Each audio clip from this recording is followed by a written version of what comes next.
Hello and welcome to the newsroom on TV 360 Nigeria. I'm Oyin Adekunle. The federal government has inaugurated members of the Governing Council of the National Human Rights Commission.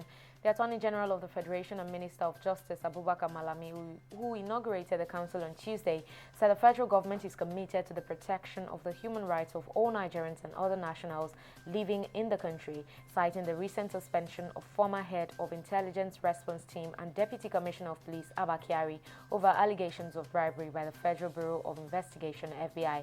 Malami also pointed at the disbandment of SARS and setting up of various panels of inquiry investigating and awarding damages for human rights violation as a clear testimony to the fact that the federal government is fulfilling its international obligation for the promotion and protection of human rights of Nigerians.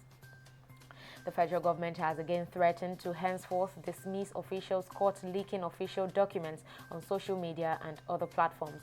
The head of the Civil Service of the Federation, Folashade Yemi, handed down the warning in a circular released on Monday. In the first circular, Yemi said her office would be relying on the provisions of the public service rules in dismissing those who continue in what she described as the reckless action and unwholesome practice. And the Plateau Police Command has announced that 17 people were killed and 85 buildings burnt in the recent attacks in Bassa and Riyom local government areas of the state. The State Commissioner of Police, Edward Igbuka, disclosed this while briefing newsmen at the end of an emergency state security meeting held at the government house in Jos. He noted that Governor Simon Lalong has given order for security personnel in the state to ensure that the situation was brought under control and to fish out the attackers. And authorities in Wuhan, China, are set to test the city's entire population for COVID-19 after 7 locally transmitted infections had been found among migrant workers, breaking a year-long streak after an initial outbreak with an unprecedented lockdown in early 2020. China reported 61 domestic cases on Tuesday as an outbreak of the fast-spreading Delta variant reached dozens of cities after infections among airport cleaners in Nanjing sparked a chain of cases that have been reported across the country. Major cities, including Beijing, have now tested millions of residents while cordoning off residential compounds and placing close contacts under quarantine. And the federal government has promised that it would support Senegal by sharing Nigeria's oil exploration experiences with the West African nation as the foreign country intensified its production of oil and gas. Minister of State for Petroleum Resources, Temipire Silva, said this in Abuja on Monday while playing host to a delegation from Senegal led by the country's Minister of Petroleum and Energy, Aishatu Gladima.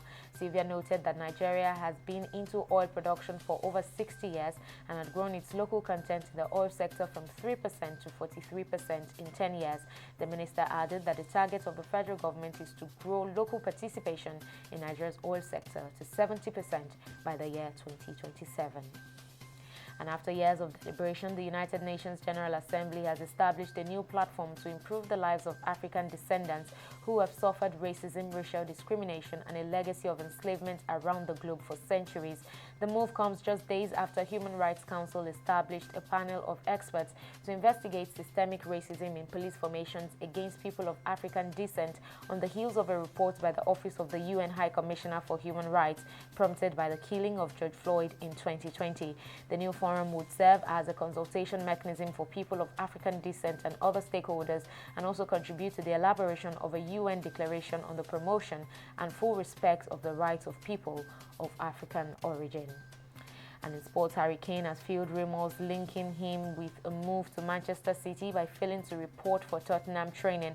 Kane was due back at Hotspur Way on Monday for a series of tests, including one for COVID-19, ahead of his reintegration into the squad following a summer holiday.